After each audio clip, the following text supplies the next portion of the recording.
पिताजी मूर्छित पड़े हुए हैं, मूर्छित पड़े। भगवान राम ने कहा हो क्या गया पिताजी को? कैकेयी बैठी थी वहीं, कहा माताजी आप बताएं क्या हो गया पिताजी को? लगता है कि ये बहुत परेशान है, दुखी है।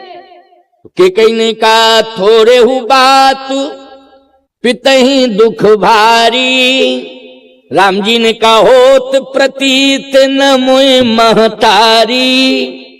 थोड़ी सी बात पर मेरे पिताजी इतने दुखी हो जाए हमें विश्वास नहीं है मैया। मेरे पिता गंभीर हैं, समझदार हैं, वो थोड़ी थोड़ी बातों पर नाराज नहीं होते हैं। लेकिन कोई बड़ी बात है तू छिपा रही है, बता क्यों नहीं रही है, बता छिपा क्यों रही है?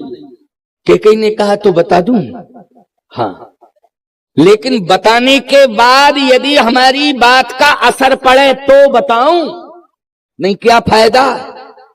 भगवान राम ने कहा आपकी बात को मैं गंभीरता से लूंगा, तुम बता तो दे मां कि बात क्या है, बात क्या है।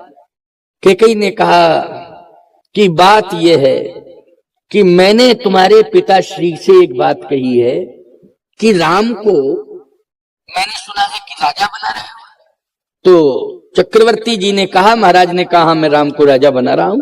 तो मैंने ये कहा कि राम को राजा मत बनाओ। राम सही बात तो ये मैंने रोका है इनको, और रोका है तो ये रोने लगे, रोकने ही में रोने लगे। अब तुम कहते हो गंभीर है, गंभीर है, तो मैया आपने और क्या कहा आगे ये बता दे। आपने मेरे नाम के लिए कहा है कि राम को राजा नहीं बनना है, रोका है, राज सिंहासन से रोका है, तो इसके आगे और कुछ कहा होगा तभी ये कंडीशन आई। कैकेयी ने कहा बस मैंने ये कहा है कि अगर राजा बनाना ही है तो भरत को बनाओ, भरत को बनाओ राजा। तो भगवान राम ने कहा फिर क्या हुआ? कैकेयी ने कहा भरत का नाम सुनकर के और बेहोश हो गए। बोले ये क्या कह रही है तू? बस इतना ही कहा, इतने में रात भर रोए और रात भर बेहोश रहे, फिर होश में आए, फिर बेहोश हो गए, यही होता रहा। राम सत्य तो यह है कि मैं तुम्हारा प्रकाश देखना चाहती हूं, पूरे विश्व में प्रकाश हो जावे, पूरे विश्व में प्रकाश हो जावे, केवल अयोध्या में ही नहीं पूरे विश्व में हो जावे। अच्छा ये बात तो बहुत बड़ी बात है ना, क्योंकि राम तुम यदि राजा बन जाओगे तो केवल तुम मात्र अयोध्या नाथ बन जाओगे, और राम तुम बन चले जाओगे तो विश्वनाथ बन जाओगे, और विश्वनाथ भी तुम्हारा सम्मान करेंगे। जिनको विश्वनाथ कहा जाता है वो भी तुम्हारा सम्मान करेगा, तुम्हें स्वामी मानेगा। और शंकर जी ने हमेशा राम को अपना स्वामी माना है। क्या माना है? इष्ट माना है, स्वामी माना है भगवान शिव ने, यानी विश्वनाथ का भी वो नाथ बन गया। समझ रहे हो कि नहीं? तो कैकेयी ने कहा कि मैंने अनुचित क्या कहा, और केवल 14 साल के लिए ही मैंने कहा है कि राम बन चले जाएं, हमेशा के लिए नहीं, 14 साल के लिए। जब पूरे विश्व में राम का प्रकाश होगा, राम के कर्तृत्व और व्यक्तित्व से सारी दुनिया प्रकाशित हो जाएगी, तो राम फिर वापस अयोध्या आकर के सिंहासन पर बैठ जाएंगे। तब तक के लिए भरत कार्यवाहक राजा रहे, मैंने कार्यभार संभालने वाला कार्यवाहक राजा रहे, ये मैंने कहा।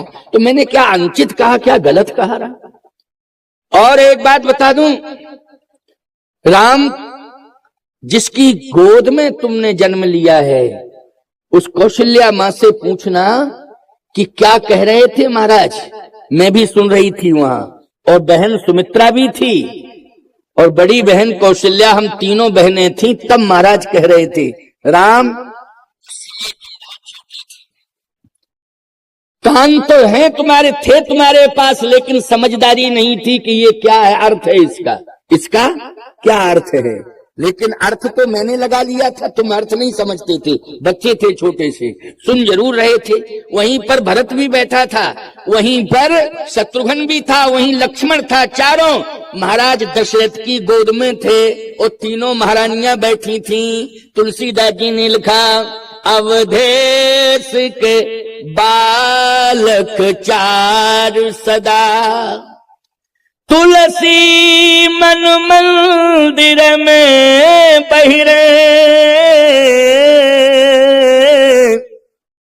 तुलसी मन मंदिर में बहरे अवधेश के बालक चार सदा। चार बालक, लेकिन मणि की रक्षा कौन करता है वन में? तो केकई ने कहा फणी।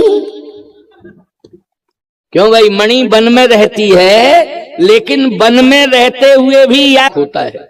अब सुनते जाओ एक एक बात। समझ में आ रही है बात कि नहीं आ रही है? हाँ, आ रही है। क्योंकि तुम तो घर से आए हो, का प्रसंग छुआ है आज। क्योंकि कौशल्या जी का चरित्र सुनाना पड़ेगा, तब सबरी की महिमा पता चलेगी कि कितनी महिमा है। अगर कौशल्या जी का नाम ही नहीं लेंगे तो महिमा का पता कैसे लगेगा कि क्या महिमा है। लेकिन सुनते जाओ। केकई ने कहा, महाराज कह रहे थे ये मणि है, राम मणि है।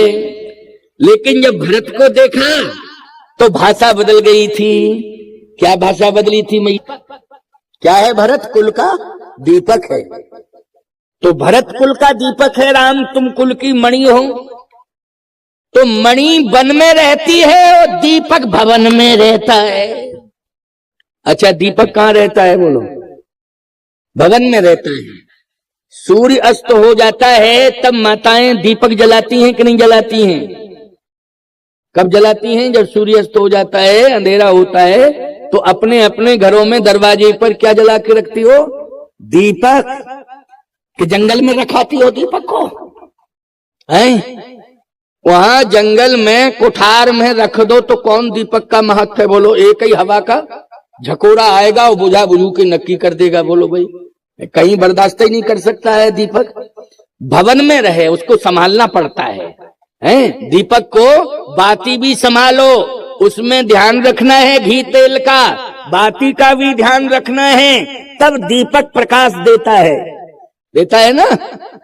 इसलिए राम, जब इन्होंने इस बात को कहा कि राम मणि है और भरत दीपक है, तो मैंने कहा मणि को भवन में नहीं वन में रहना चाहिए, और भरत रूपी दीपक को वन में नहीं भवन में रहना चाहिए। इसलिए भवन में भरत रहेगा और वन में राम तुम रहोगे। गोस्वामी जी कहते, मन मुस्काए भान कुल भानु और राम सहज आनंद निधानु। राम जी मन ही मन मुस्कुरा गए कि मन की बात हो गई। बोलो भाई, मन की बात होती है तो व्यक्ति मन में ही प्रसन्न होता है। तो किसी ने कहा कि राम जी मन में क्यों रोए हैं? खुल के राम जी मन में क्यों हंसे हैं? खुल के हंसना चाहिए था। पिता बेहोश पड़ा हो और कोई बेटा खिलखिला करके हंसे तो बोलो मर्यादा रहेगी ये? मन ही मन में कोई बात अच्छी समझ में आ रही है तो मन ही मन में प्रसन्न हो जाओ, लेकिन बहिरंग दृष्टि से हंसने का, खुशी का कोई भी प्रदर्शन मत करो। तो भगवान ने उस समय केकई की बात सुनी कि राम तुम मणि हो, वन में रहो, और भरत जो है भवन में रहे, दीपक है। तो मन मुस्काए भान कुल भानु, मन ही मन भगवान प्रसन्न हो गए। मन मुस्काए भान कुल भानु और राम सहज आनंद निधानु। भगवान सहज में ही आनंदित हो गए, प्रमुदित हो गए। जैसे ही आनंदित हुए मन ही मन, तो कहा मैया तू चिंता मत कर। कंडीशन में पहुंच जाता है तो डॉक्टर कहता है कि मैं प्रयास कर रहा हूं लेकिन भगवान जाने, मैं तो प्रयास कर रहा हूं लेकिन भगवान जाने। क्यों भाई? इसका मतलब भी जानता है कि भगवान में ताकत है कि अगर इसके प्राण भी निकल जाएंगे, वो भगवान स्पर्श कर देंगे तो प्राण आ जाएंगे। इसलिए मैं कहना चाहता हूं कि भगवान तो भगवान ही है, भगवान जैसा तो दुनिया में कोई है ही नहीं। एको ब्रह्म द्वितीयो नास्ति, ब्रह्म एक ही है, दूसरा नहीं है प्यारे। इसलिए वो सर्वव्यापी है, सर्व समर्थवान है, त्रिकालज्ञदर्शी है, त्रिभुवन का स्वामी है, ब्रह्मांडाधिपति है। इसलिए वो सर्व समर्थ है, वो परमात्मा है। तो समझने की कोशिश करना। बड़ी बढ़िया बात आगे और सुना रहा हूं, ये अंतिम बात है क्योंकि 5 बजने वाले हैं। मैंने कहा था 5:15 तक बोलूंगा। 5:15 के बाद फिर आरती दोबारा होगी ना। इसके बाद आरती के बाद ही खुली महाराज दशरथ की। दशरथ जी ने कहा राम तुम आ गए हो राम? राम हाँ पिताजी मैं आ गया। बेटा बड़ा धर्म संकट आ गया है, बड़ा धर्म संकट। पिताजी क्या आया है धर्म संकट? प्राण जाने का संकट आ गया है, शायद मेरे प्राण निकल जाएं ऐसा लगता है। ये बार बार कैकेयी मुझे विवश कर रही है। रघुकुल रीति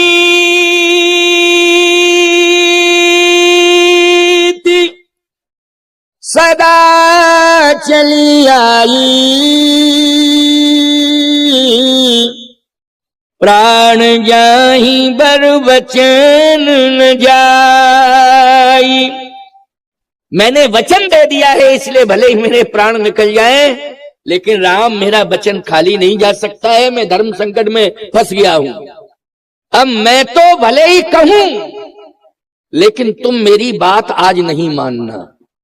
अब देखो भाई दशरथ जी क्या कह रहे कि रघुकुल रीत सदा चली आई, प्राण जाए वर वचन न जाई।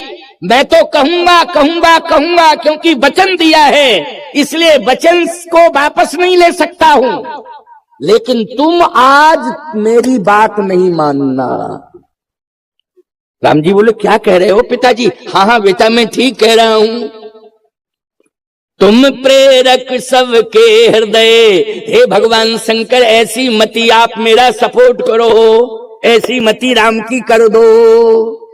तुम प्रेरक सबके हृदय, सोमति राम ही देव, वचन मोरि तजि रहि ग्रही, परिहरशील स्नेह। बोलो इस दोहे का यही अर्थ होता है कि नहीं?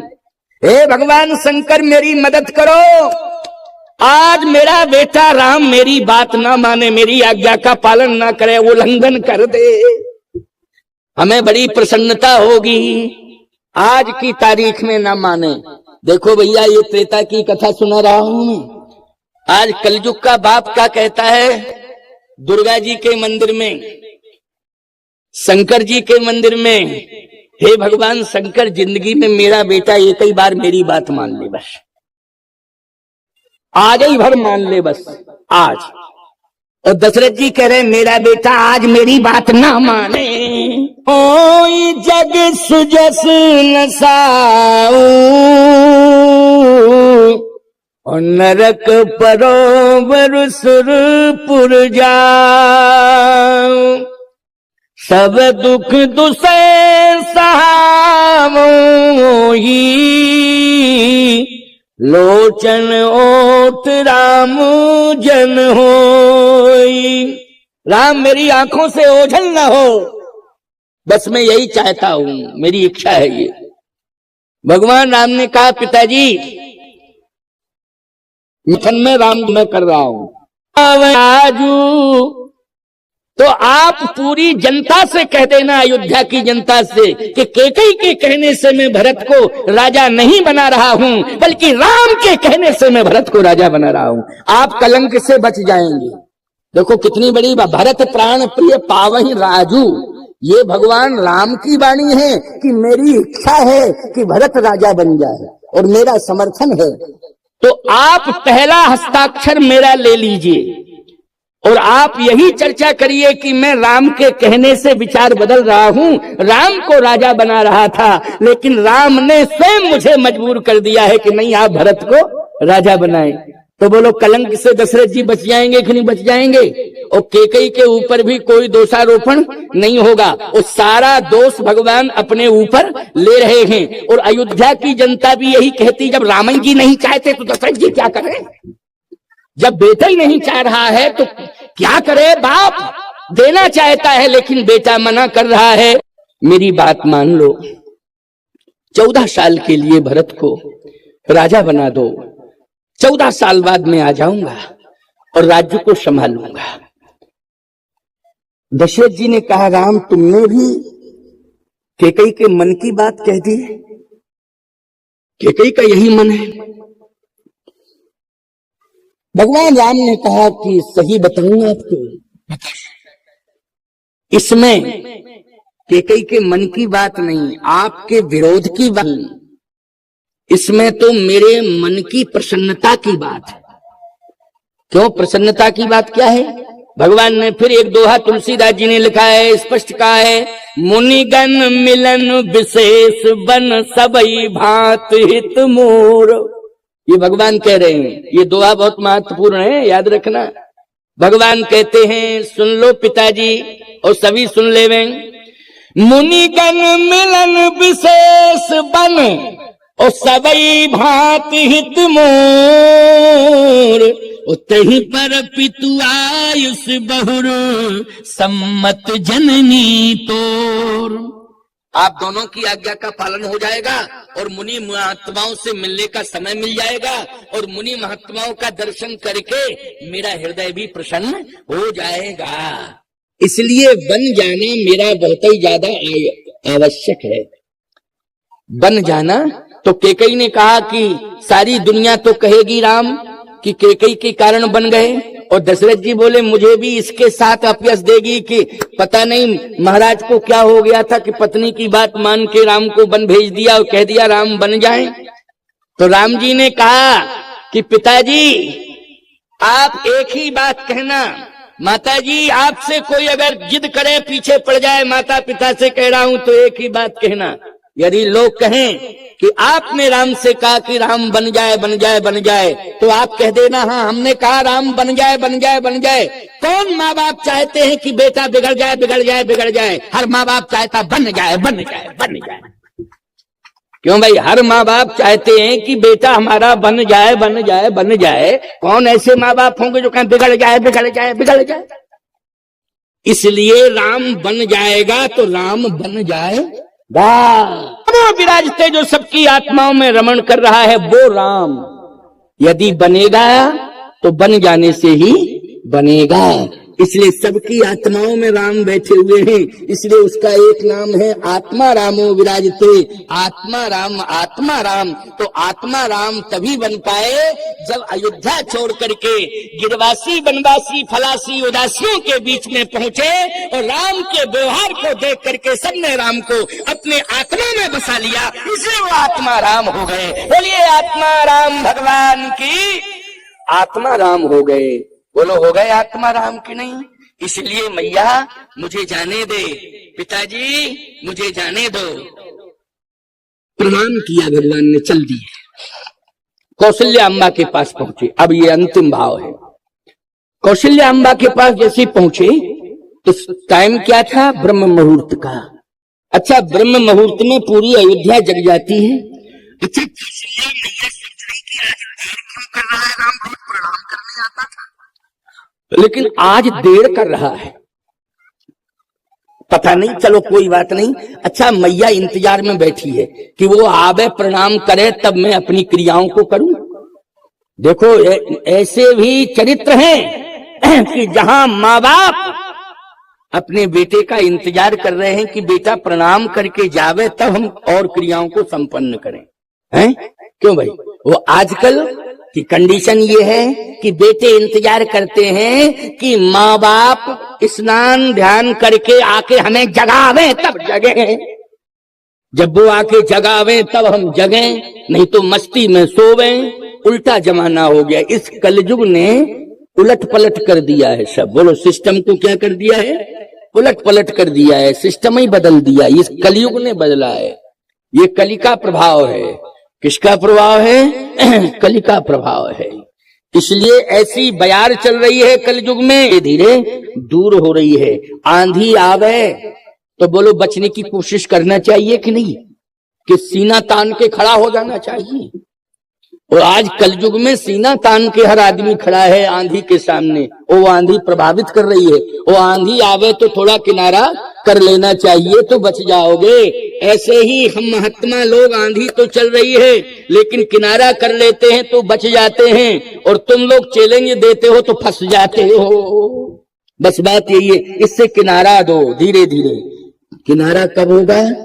जब हम 10 मिनट सुबह और 10 मिनट शाम को भगवान को देंगे तब। सुबह स्नान करके 10 मिनट भगवान को दो। पूरा दिन भर तुम्हारा है, चाहे कुछ करो। तुम खेत में किसान हो तो खेत में जाओ, व्यापारी हो तो दुकान पर जाओ, सर्विसमैन हो तो ऑफिस में जाओ। नहीं कर रहे हो क्या करो भाई, नहीं कर रहे। लेकिन तब जाओ जब 10-15 मिनट हम भगवान के पास उनको समय दे दें, हाजिरी भरा दें।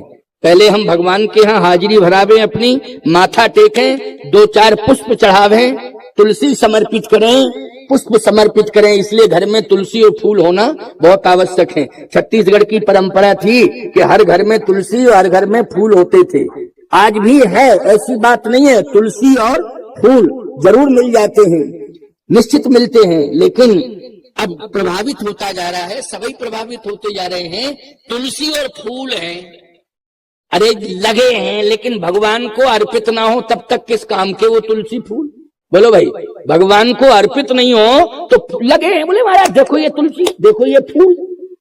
लेकिन हमने 15 पुष्प गिने थे, वो 15 के 15 हैं। बोले महाराज बस ऐसे ही लगे रहते हैं। किस काम के लगे रहते? देखो ये फूल काम में आ गए, ये देखो ये लगे रहते तो आज साधु के गले का श्रृंगार बनते क्या? आ जाए ये फूल आए तभी तो चढ़े, नहीं तो लगे लगे मुरझा जाते। क्या हो जाता? करो ज्यादा नहीं, बस भगवान इतने में ही प्रसन्न हो जाएंगे। भगवान को करो तो तुम्हारा जीवन धन्य हो जाएगा।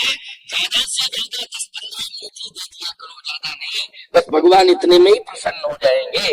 इसके बाद संसार को दो तो वासना की आंधी से तुम बच जाओगे। कौन बचाएगा?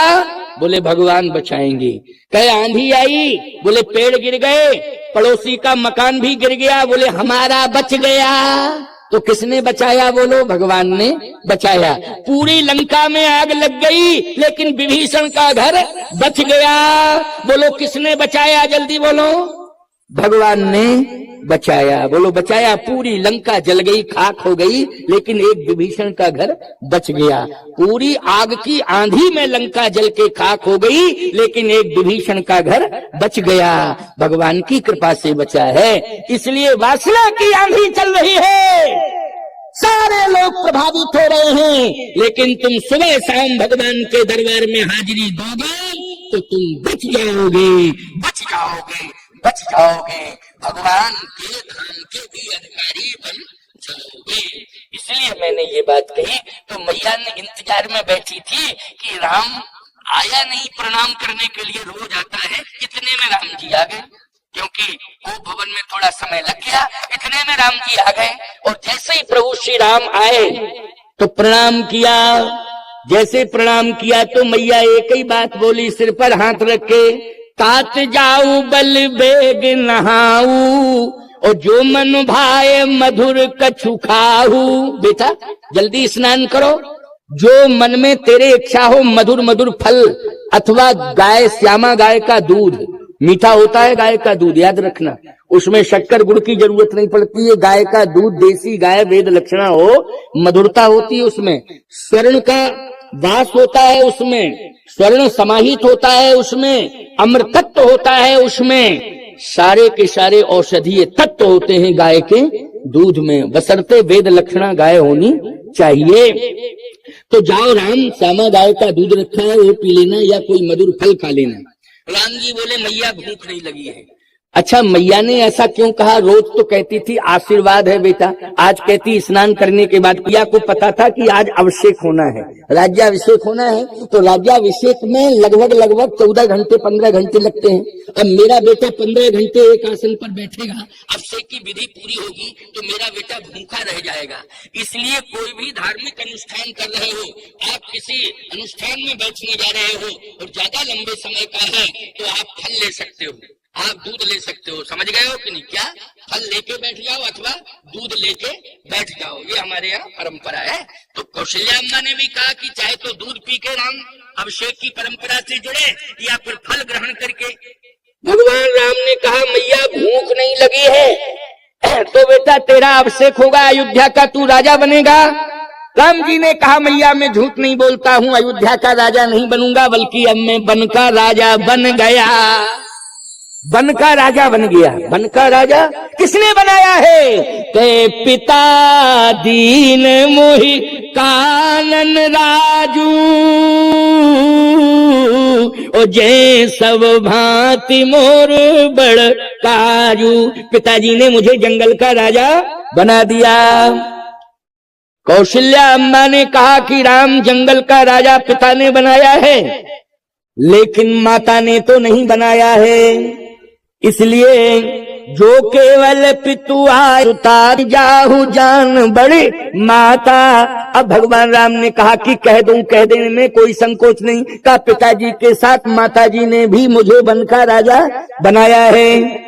माता ने, हाँ कैकेयी माता ने, कौशल्या जी ने विरोध नहीं किया, स्पष्ट कह दिया जो पितु मातु कहू बन जाना, ओ तो कानन सत्य अवध समाना। कैकेयी माँ ने तुझे बन जाने का आशीर्वाद दिया है, लेकिन मैं